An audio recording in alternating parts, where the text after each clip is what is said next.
And we're on. Hi, everybody. Welcome to Podcast. I'm your one and only host, Mingus. And you might be asking, what are we talking about today? Well, I'll tell you. I want to talk about comic books because I like comic books. You all know this. We talk about that a lot on Podcast. But today, what is it called? It's called Resurrection Man. Look, I haven't met anyone else who's actually read that, as it turns out. It's been pointed out to me lately. It's like, okay, so you know how comic books used to be like the fringe activity? It's like, oh, if you like comic books, you're a nerd, and it's like, oh, you're a geek. It's like every cartoon from the 80s and 90s and even the early 2000s. I think this really started going away like late 2000s, 2010s. That's kind of when the whole idea, because like superhero movies just became the thing. So it's like everybody has a passing knowledge of superheroes now. So you're now at the point where everybody enjoys superhero movies on a regular basis, and everybody, semi-regular basis, given the current state of the MCU. But everybody enjoys it, okay? Everyone knows what it is. There was a time when you didn't know, the layperson didn't know more about Superman than he's an alien and he fights crime, and that was it. But now everybody can tell you his origin because everyone's seen his origin, and a lot more people have read it. But it's like, okay, you know what? I think there's varying degrees of this. Okay, I can already tell I'm going to need, like, water for this. Excuse me a second.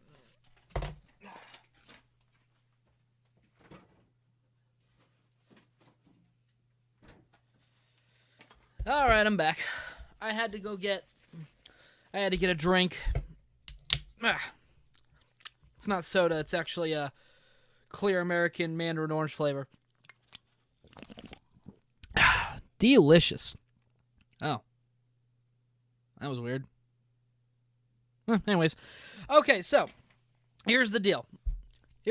Resurrection Man. Have you ever heard of it? No, I guarantee you have not. I haven't met anyone else who's read this series. There's 27 issues and one issue of Supergirl. It's the story of Mitch Shelley, okay? So, basically, his superpower is that he's essentially immortal, and that every time he dies, he comes back to life with a new superpower. And thus, he goes through a bunch of stuff. Basically, he's just trying to figure out why he died, how he died the first time around, who he is, because he forgot who he is. Meanwhile, there's a different guy who's tracking him who has the same power as him, but worse. Like, he just can't die, but he doesn't regenerate. So, by halfway through the series, he's reduced to basically a talking skull, and then he just stays that way. I think he gets put into a cyborg body later. But, I mean, without going too much into spoilers, the main point of all this... Should I go into spoilers? Yeah. Okay. Fair warning, guys. Spoiler warning for Resurrection Man. At this point, I'm just going to tell you, without spoilers, that it's a really interesting series. It's short, so it doesn't take too much time to read. And it's got some pretty good art and an interesting concept. And you should read it. So, with that out of the way, now we're going into full-blown spoiler territory. So he discovers that he was part of basically an experiment with nanites, essentially. So the reason he can resurrect every time is because he has nanites. And the guy who's chasing him, whose name I can't remember, because I read this series like 5 years ago. More than 5 years ago? I think I read more than 5 years ago at this point. But the guy who's chasing him, basically, he got the first batch of the nanites that didn't work as well, so he doesn't regenerate fully. Oh yeah, this comic book series is from 1997, by the way. So he's going through, they've got like the weird nanotechnology that keeps reviving him essentially, and he's the only one that it fully works. So these people are trying to get him. It's 2 years later after he was killed by the first time. Also, he forms a romantic relationship with a woman named Rebecca, and then Vandal Savage ends up being his archenemy. And then, okay, so long story short, he teams up with a bunch of other guys. They go against Vandal Savage, and then there's like this weird radiation baby thing called a warp child. I don't totally remember how that happens. So they think that he's actually Immortal Man who died during Infinite Crisis, but he's not actually. He's just a separate guy. Immortal Man is just a prisoner somewhere else.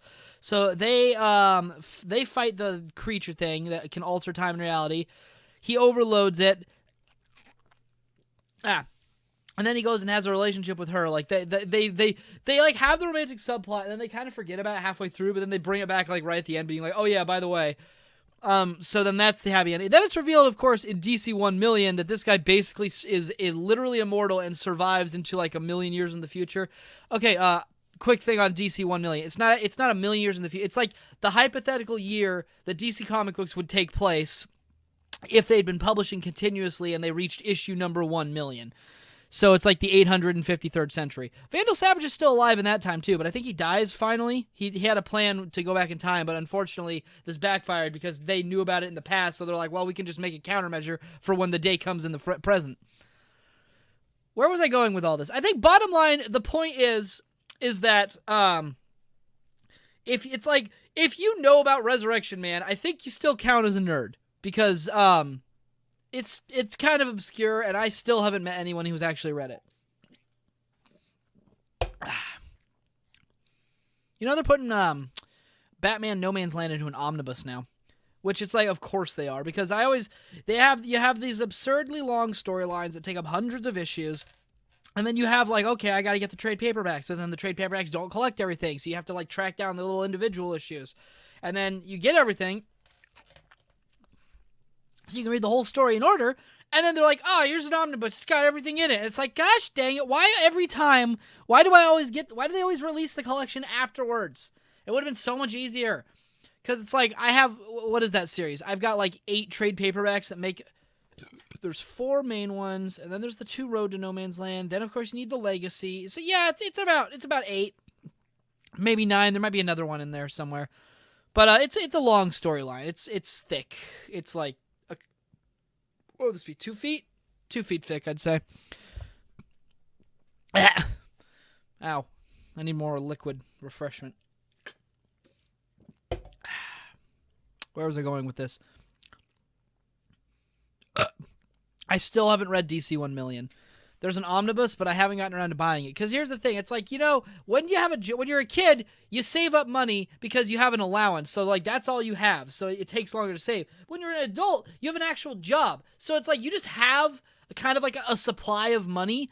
And, like, you have to figure out how to ration that out through the year. But, like, you always have, like, a little bit. Because if you're an adult with a regular paying job, so you end up in this weird situation where it's actually harder to save simply because it's like, okay, I want to buy this thing that costs $60. I just have $60 now, so it's like, how do you save? Do you just wait?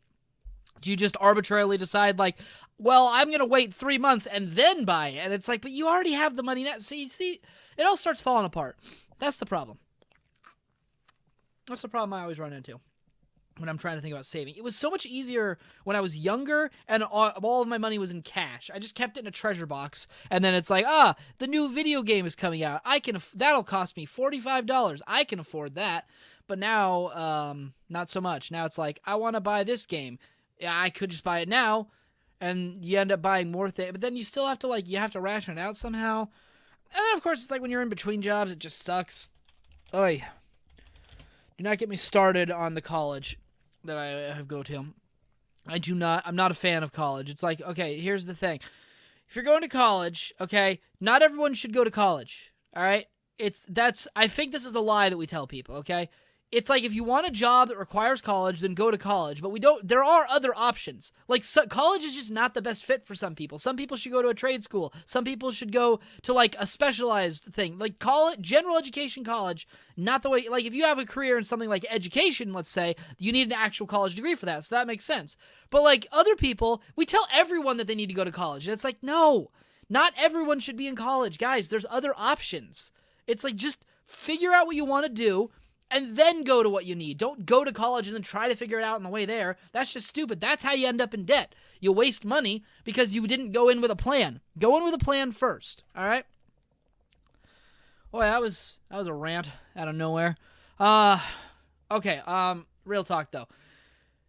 When you guys are thinking about, what do I want to do with my life, okay? Like, just don't do anything until you've got that plan worked out. Even a basic plan. Because the problem they always end up with is people they go out into life, they don't know how to be an adult because this society doesn't do a good enough job of teaching you, and parents aren't doing a good enough job of teaching people. So you end up with a bunch of people just kind of flailing around in the wind, and that's where all the trouble runs in, and then it kind of just compounds on everyone else's. Just have a plan.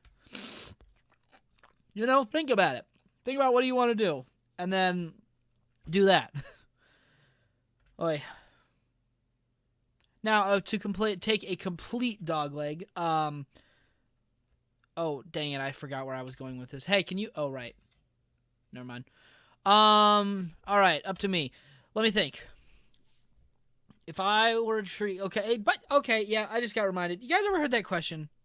If I were a tree, what kind of tree? It's like, what kind of question is that? Like, what in the hell kind of... Like, how... There's no useful information to be gained from that question. It's like, I don't even... Like, what difference does it make? If you're a tree, you can't speak. So, like, what difference does it make? It's like, oh, I'd be an oak tree. It's like, great. Why is it better than being an elm or an elk? Wait, that's not a tree. That's an animal. Elm tree. Oak trees. Pine tree. Deciduous tree. That's a category. It's not a specific tree. I'm not going to pretend like I know plants. The only thing that I know a little bit more about is mushrooms. And that's just because I had a field guide as a child and I read through it a lot. I still have it, actually. It's the only field guide I have. My brother's got, like, literally every field guide. I've got the one, because that was the only subject, but he's got all of them. He reads them for fun. That's kind of his thing. You know, you ever just, like, talk for a while, and then you think, boy, where does my brain go? You know? It's weird. Sometimes I think about ideas. Okay, there are some ideas... You know, this is a good side tangent. You guys ever, like, have those things where you watch them and then you look at them and you go, like, how in the hell did anyone think of this just to start? Because, like, there are definitely some things that, like, you look at it and it's like, this is so unbelievably specific. Like the movie Rubber, for example. Anyone know about that one? It's the one with the the sentient tire that kills people with its mind powers. And it's also like a meta-commentary about It's like, this is so unbelievably weird and specific that I have to wonder how anyone thought of it in the first place. It's like, where do you start with that idea? Do you start with the movie commentary, or do you start with, okay, it's going to star a sentient tire named Robert? Like, how does that idea just come into your mind? It just bubbles up to the surface, and it's like, I've got it. I'm going to make a movie, and we're going to call it Rubber, and... I don't know. It's like, I don't understand how people do that sometimes. It's like you have these strange ideas, and then they just keep going. Boy, we really have just gone all over the place today. But that's my brain in a nutshell. It makes sense to me. It doesn't make sense to anyone else. Should probably cap it off soon, honestly. We're reaching the end of our time, but I think we've got a little bit more time to talk about one or two more things. You know what? I'll just end this off with a couple of webcomic recommendations, because... Let me tell you, I have a lot. I've read a lot of them. I'm really in the middle of trying to archive every webcomic that I've ever read, which, you know, sometimes it's fine. Sometimes it's nice and easy because you have, where was I going with this? Sometimes it's easy because, you know, there's like zip files on the internet, like somebody else has already done the work. Of course, they had to do it. But like some of them, it's like there's no archive. So you have to just go in individually and download each and every picture. Sorry, I'm going to run out of time. I'm going to tell you a couple. Sam and Fuzzy, excellent. Spinneret, really good. Extraordinary. Everything is Fine. I just discovered that one. That one is amazing. Really spooky. Like it's the guy is a master of like writing tension, because there's so many beat panels and it's like it's super tense, and like most of the time nothing overtly scary is happening. It's just really tense because he's really good at building the atmosphere. Rice Boy and related comics, Zebra Girl, Subnormality. Subnormality is a trip. Like, that one is like, if you want some deep thinking, go read Subnormality. Like, holy crap. That one is like, you read it and you're just going to be like, I need to go lie down for a bit. Oh, that reminds me. This isn't a webcomic. I'll cap it off with this. So, you know, Jonan Vasquez, creator of Invader Zim, that's the thing he's most known for. But like, before that, he still does comics, I guess. But like, his main comics that like he by himself made was Johnny the Homicidal Maniac, and then, like, some related comics. The thing that I can't get over is that he made that in, like, 1997, 1998. And Invader Zim was made in 2000, okay? So, at the time that they contacted this man to make Invader Zim as a cartoon show for Nickelodeon, the only notable work that he had was Johnny the Homicidal Maniac. And I have to wonder, it's like, okay, we need a new kid show. Let's get this guy. And it's like, how did that happen? I'm glad that it did, but how did that happen?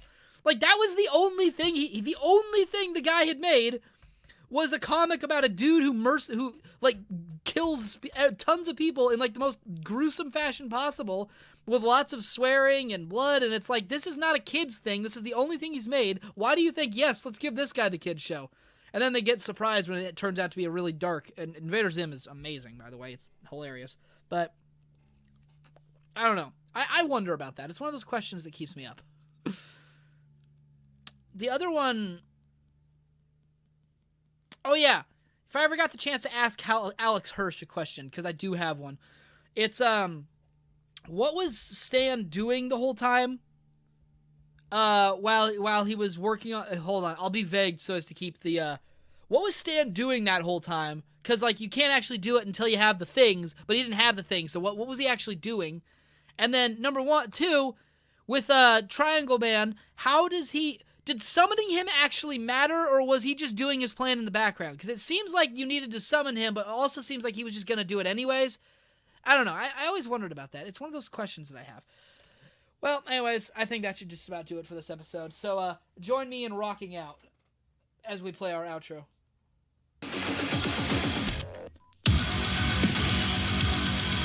Yeah, well... we've reached the end of another podcast. So, if you guys are ready to go, you can contact me, links in the description, leave a comment, suggest something we can talk about next time.